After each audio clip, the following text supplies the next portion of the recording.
শ্রীলঙ্কা ভারত মহাসাগরের মাঝখানে এক বিস্ময়কর দেশ। আপনি কি জানেন ভারত মহাসাগরের মাঝখানে একটি ছোট্ট দ্বীপ দেশ আছে, যার ইতিহাস, ধর্ম, সংস্কৃতি এবং প্রাকৃতিক সৌন্দর্য যে কোনো পর্যটক বা গবেষকের হৃদয়ে ঝড় তুলতে পারে? হ্যাঁ, সত্যি। আর সেই দ্বীপ দেশটির নাম হচ্ছে শ্রীলঙ্কা। এটি এমন একটি দেশ যার ভেতরে লুকিয়ে আছে বিশাল বৈচিত্র্য, গৌরবময় ইতিহাস আর হাজারো কাহিনী।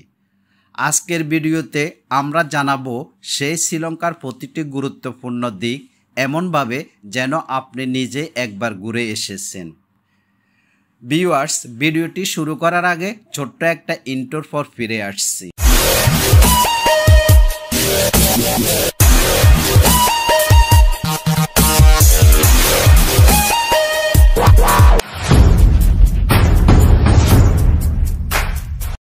ভৌগোলিক পরিস্থিতি। শ্রীলঙ্কা দক্ষিণ এশিয়ার দক্ষিণে অবস্থিত একটি দ্বীপ দেশ। ভারত মহাসাগরের মাঝখানে অবস্থিত এই দেশটির আয়তন ৬৫,৬১০ বর্গ কিলোমিটার।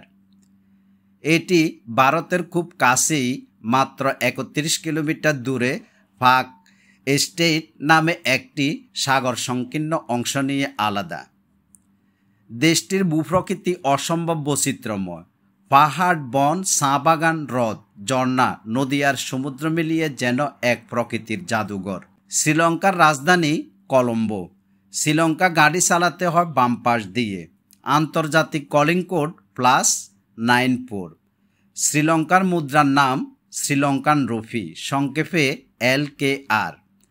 বাংলাদেশি ১ টাকা সমান ১.৬০ থেকে ১.৫ শ্রীলঙ্কান রুপি, তবে রেট পরিবর্তনশীল। জনসংখ্যা ও ধর্ম। ২০২৫ সালের হিসেবে শ্রীলঙ্কার জনসংখ্যা প্রায় ২৩.২ মিলিয়ন বা ২,৩২,০০,০০০। এই দেশের সবচেয়ে বড় ধর্ম হল বৌদ্ধ ধর্ম। প্রায় ৬৯% মানুষ বৌদ্ধ।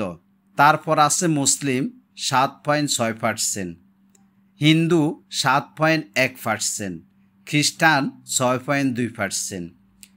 এতগুলো ধর্ম শান্তিপূর্ণভাবে বসবাস করছে, এটা সত্যিই প্রশংসার দাবি রাখে। শিক্ষা ও সাক্ষরতার হার।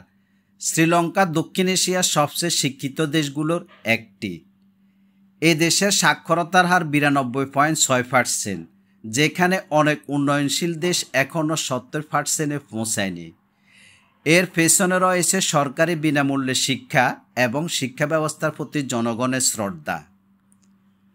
রাষ্ট্র ব্যবস্থা। শ্রীলঙ্কা একটি গণতান্ত্রিক প্রজাতন্ত্র।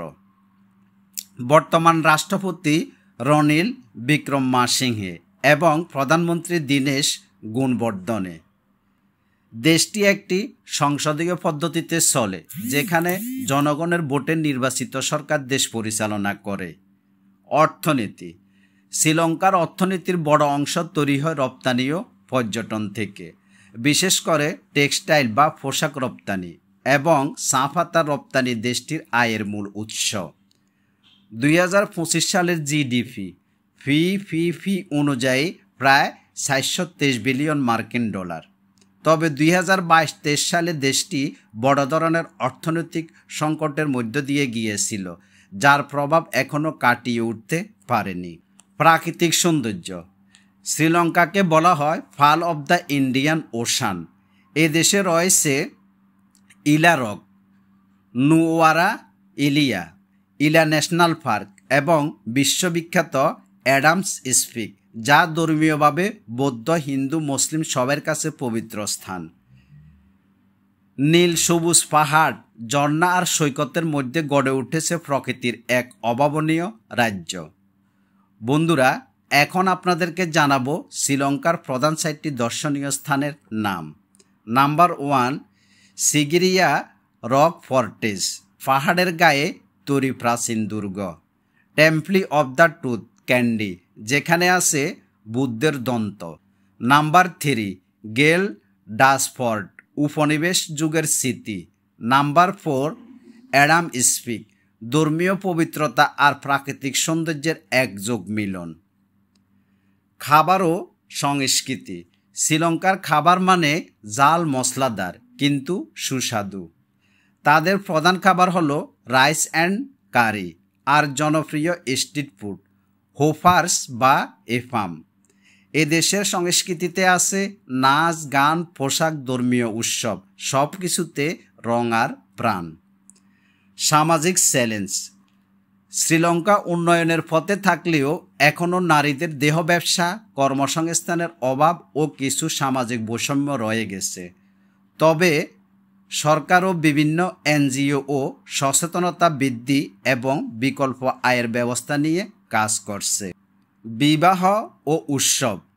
বিবাহ এখানে এক বড় সামাজিক অনুষ্ঠান। বৌদ্ধ, হিন্দু, মুসলিম প্রত্যেক ধর্মের নিজস্ব পদ্ধতিতে বিবাহ হয়। আর সবচেয়ে বড় উৎসব হলো সিনহালা তামিল নিউ ইয়ার, যেটা পালিত হয় এপ্রিল মাসে এক অসাধারণ সাংস্কৃতিক উৎসব হিসেবে। জাতীয় খেলা। শ্রীলঙ্কার জাতীয় খেলা ভলিবল হলেও সবচেয়ে জনপ্রিয় খেলা হলো ক্রিকেট। এ দেশে 1996 সালে ক্রিকেট বিশ্বকাপ জিতে ইতিহাস সৃষ্টি করেছিল। বন্ধুরা, শ্রীলঙ্কা শুধু একটি দেশ নয়, এটি একটি অভিজ্ঞতা। যে দেশ যুদ্ধের ভয়াবহতা ফেরিয়ে শান্তির দিকে এগোচ্ছে, অর্থনীতিকে পুনর্গঠনের চেষ্টা করছে এবং সংস্কৃতি ও প্রাকৃতিক সৌন্দর্য প্রতিদিন মানুষকে মুগ্ধ করছে। আপনি যদি কখনো দক্ষিণ এশিয়ার বাইরে কোথাও যেতে চান, তাহলে শ্রীলঙ্কা আপনার লিস্টে অবশ্যই থাকা উচিত। বন্ধুরা, এখন আপনাদেরকে জানাবো বাংলাদেশ থেকে শ্রীলঙ্কা কিভাবে যাবেন। বাংলাদেশ থেকে শ্রীলঙ্কার দূরত্ব প্রায় 2500 কিলোমিটার আন্তর্জাতিক বিমানপথ অনুযায়ী। এটি ঢাকা থেকে কলম্বো, শ্রীলঙ্কার রাজধানী। এর আকাশপথে ঢাকা থেকে কলম্বো যেতে সময় লাগে মাত্র 3 ঘন্টা 40 মিনিট। ভিউয়ার্স, শ্রীলঙ্কা সম্পর্কে এই ছিল আমার হাতে সর্বশেষ গুরুত্বপূর্ণ তথ্য।